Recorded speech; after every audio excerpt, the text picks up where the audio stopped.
Mercedes finally unveiled their all-new 4-cylinder turbocharged hybrid-assisted sedan. Now when I first heard that Mercedes wanted to drop the V8 and replace it for a 4-cylinder, I was shocked. I mean, there is history behind the badge.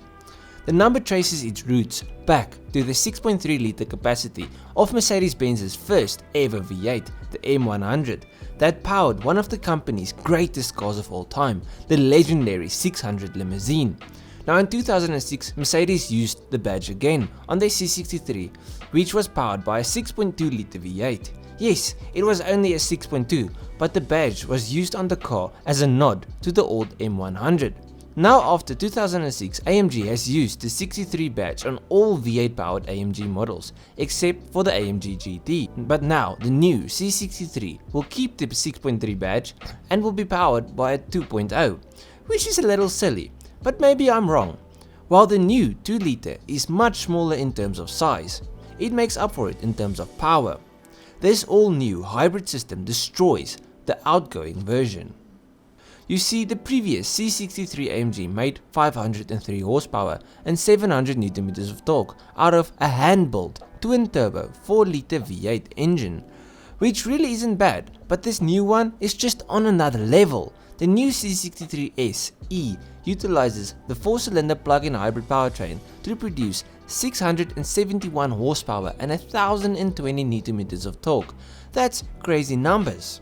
Now if you guys know me and you know my channel, you would know that I like to dive a bit deeper, past the numbers, and see exactly what hides under the hoods of the cars we talk about. Now in this Mercedes, the engine is the M139 turbocharged 2 litre taken from the A45, CLA45 and GLA45 models.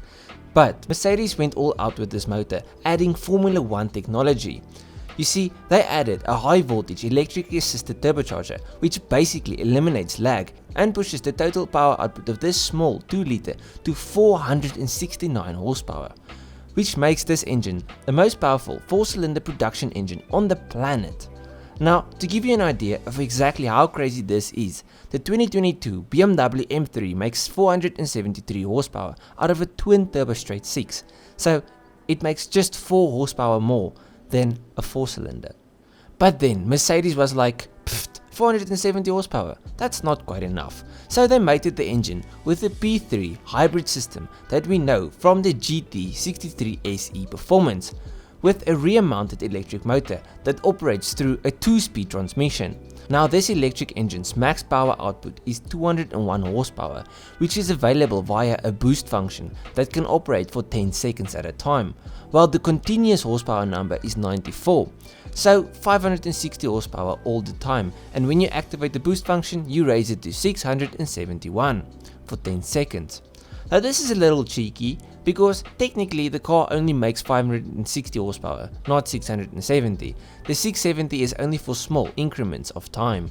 Anyways, what does this boost in power and hybrid assistance mean in terms of real world performance?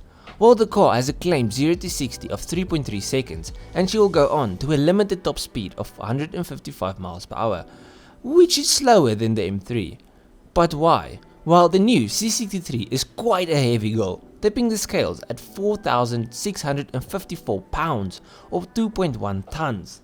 Now, because of its heavy weight, they had to modify the suspension to cope at high speeds. The front axle and rear elasto-pneumatics are AMG exclusive, and the steel suspension uses adaptive dampers that work in 3 distinct settings. The car also features 4-wheel steering to help keep her agile at low speeds and to increase stability at high speeds. Now at the end of it, what do I think of this new performance sedan from AMG? Well, firstly, well done on the 2 litre engine Mercedes. Making that amount of power out of a 2 litre reliably is impressive. But I feel like they over-engineered the car. Yes, it makes 670 horsepower, but it weighs about the same as a cruise ship. And because of that crazy weight, it will be slower in a straight line and it will be worse in the corners to the competition. And at the end of the day, it's a super sedan. The whole point of this car is performance. But let me know what you guys think down below of this car. What do you think of the new C63 SE? And what do you think of this hybrid technology? Do you think it is the future like Mercedes does, or are you of a different opinion? Now if you guys enjoyed this video, please leave a like and subscribe. I've got many more car related videos, so if you like cars, this is the place to be, as I post on a weekly basis everything that happens in the car community. But yeah, I'll check you guys in the next one. Cheers, eh?